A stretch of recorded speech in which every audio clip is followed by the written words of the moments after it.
अष्टावक्र गीता दूसरा प्रकरण। कल हमने 20 और 21वें सूत्र को जाना।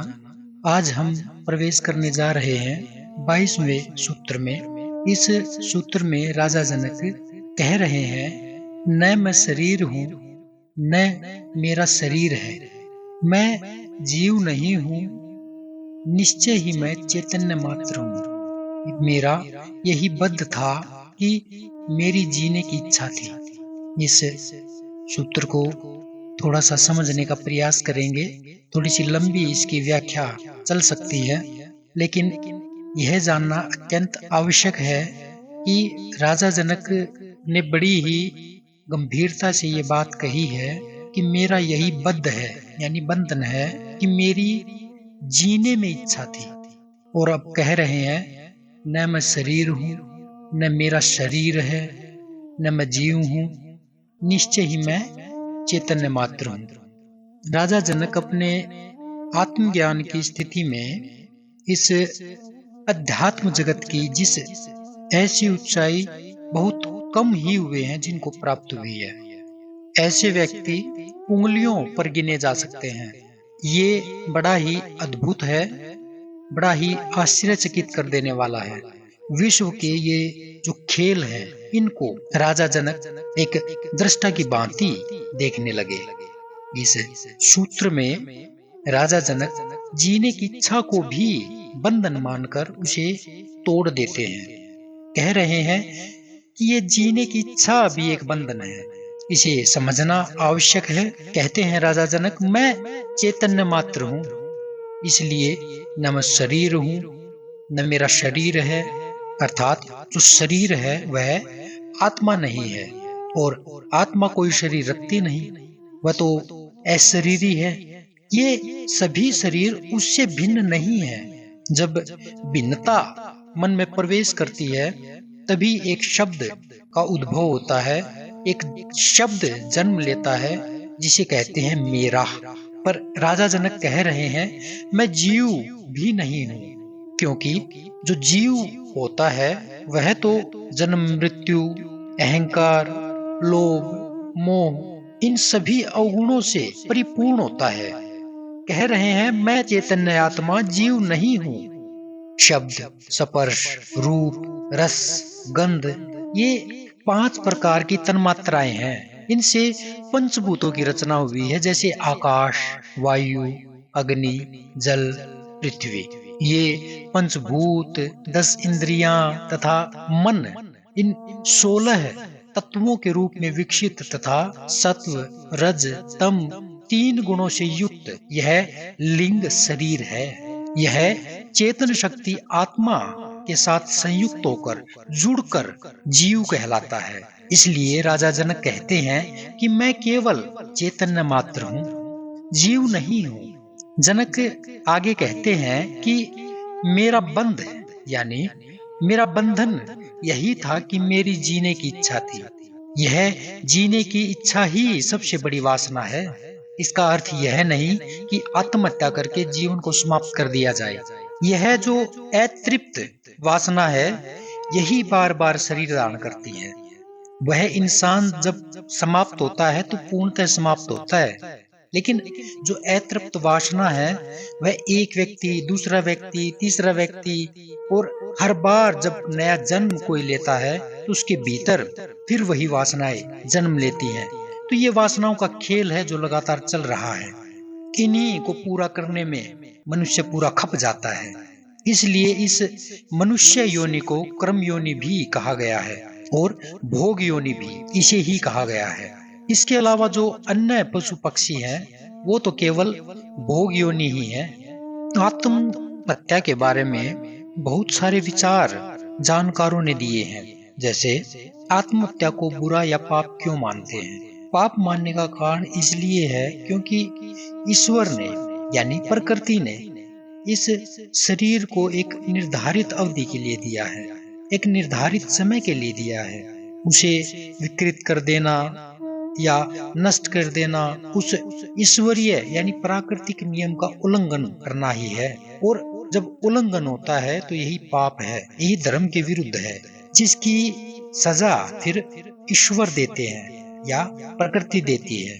आत्महत्या के पीछे एक धारणा यह भी है कि आत्महत्या करना भी एक वासना ही है, जिसकी वासनाएं सर्वाधिक होती हैं, सबसे ज्यादा होती हैं, जिन्हें वे संसार में पूरा नहीं कर पाते, वे ही आत्महत्या का सहारा लेते हैं। किंतु आत्महत्या वासना मुक्ति का उपाय कभी भी नहीं हो सकता। बुद्ध को जब आत्मज्ञान हुआ, उसके बाद भी वो 40 वर्षों तक जीवित रहे। उन्होंने कहा कि जितने समय के लिए मुझे यह घड़ा मिला है, उसे समय से पहले ही फोड़ दूं, यह भी वासना ही है। इस शरीर से मेरा काम हो गया, इसलिए अब इसे नष्ट कर दूं, यह भी स्वार्थ है। यह यानी ये शरीर स्वाभाविक रूप से जब भी फूट जाए तो फूट जाए, यानी प्रकृति जब चाहे इसे ले ले, क्योंकि प्रकृति ही ने तो इसे दिया है। इसे फोड़ने की चाह ठीक नहीं है। जो भूखे रहकर जबरदस्ती शरीर छोड़ना चाहते हैं, वह भी पाप ही है और सृष्टि के नियमों के बिल्कुल उल्टा है, विपरीत है। ऐसा व्यक्ति जीने में भी शर्त रखता है कि ऐसा होने पर ही जीऊंगा, अन्यथा जीना व्यर्थ है। वह शर्त पूरी न होने पर आत्महत्या कर लेता है। अतः जो आत्महत्या करने वाला है वह भोग की वासना से ग्रस्त है, इसलिए यह पाप है। फिर जनक जीने की इच्छा को बद्ध क्यों कह रहे हैं? वे कहते हैं इच्छा मात्र बद्ध है, यानी बंधन है। जीने की इच्छा भी एक बंधन है। जीने की इच्छा भोगों की इच्छा के कारण ही पैदा होती है कि मैं अधिक जीऊं तो अधिक भोग सकूंगा। यदि भोगों की कोई इच्छा नहीं, अन्य कोई वासना नहीं, अपने पराये में कोई राग द्वेष नहीं, भेद नहीं, और संपूर्ण सृष्टि आत्मवत प्रतीत होने लगी, व्यक्तिगत जितनी मान्यताएं थी सब समाप्त हो गई, फिर भी जीने की इच्छा करने का अर्थ केवल एक ही है कि अभी वासना शेष है, अभी कुछ पाना शेष है, अभी मोह ममता राग द्वेष आदि छूटा नहीं है। इसलिए जनक जीने की इच्छा को बंधन कहते हैं। समस्त इच्छाओं के छूट जाने पर भी शरीर तो रहेगा, किंतु वह इच्छा रहित होकर रहेगा। उसके भीतर कोई वासना नहीं होगी, कोई इच्छा नहीं होगी, एक स्वाभाविक जीवन चलता रहेगा। किसी कर्म व संसार के प्रति कोई आग्रह नहीं होगा। ऐसा व्यक्ति ही जीवन मुक्त होता है। ऐसा जीवन भी एक उच्च कोटि की कला है, और जो अज्ञानी होता है वह इस कला को न जानने के कारण दुखी रहता है।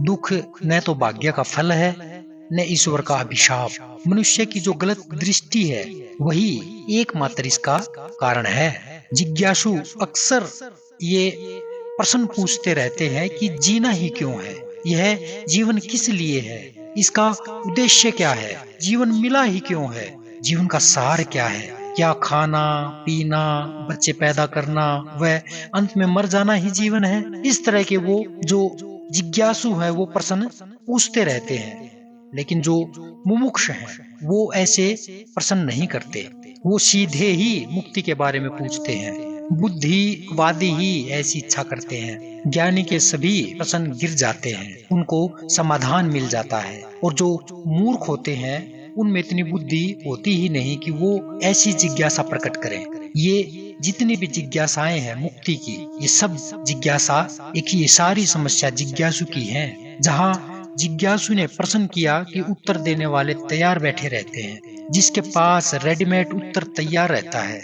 कोई कहता है जीवन का उद्देश्य मुक्ति पाना है, कोई कहता है जीवन जीने के लिए है, कोई कहता है ईश्वर प्राप्ति का साधन है, कोई कहता है यह सेवा के लिए है, दूसरों की भलाई करने के लिए है, कोई कहता है जीवन असार है, इसमें सार ही नहीं है, आदि भिन्न भिन्न मान्यताएं हैं। किंतु जनक कहते हैं कि जीवन जैसा है उसे स्वीकार कर लो, स्वाभाविक रूप से जीना ही उत्तम है।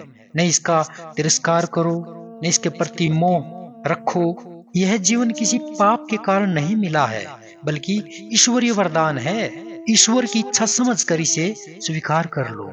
न भोग न त्याग की इच्छा करो, न जीने की इच्छा करो, न मृत्यु की। ईश्वर ने दिया है, अच्छा है, वह वापस भी ले ले तो भी अच्छा है। सब उसकी मर्जी से होने दो। तुम व्यर्थ ही अपना उद्देश्य निर्धारित मत करो। जीने की इच्छा रखने से तुम अनेक पाप करके भी, जैसे चोरी, हत्या, शोषण, बेईमानी आदि करके भी अपने को जिंदा रखने का प्रयत्न करोगे तो पाप ही होगा। जितना अधिक जिंदा रहने की इच्छा होगी, उस इच्छा के कारण उतने ही अधिक पाप करने पड़ेंगे। अतः स्वाभाविक रूप से बिना पाप कर्म किए जीना है, जी लो। किंतु जहां तुम्हारी जीने की इच्छा बलवती हुई, वहीं से पाप का आरंभ हो गया। जीना शुभ है, किंतु जीने की उसकी वासना बन जाएगी, और यह इच्छा यदि पूर्ण नहीं हुई तो फिर जन्म लेना पड़ेगा। यह इच्छा ही तुम्हारा बंधन बन जाएगी। जनक भी यही कह रहे हैं कि मेरी भी जीने की इच्छा थी और यही मेरा बंधन था। अब मैं मुक्त हूँ। अगले सूत्र में फिर मिलते हैं। तब तक के लिए नमस्कार।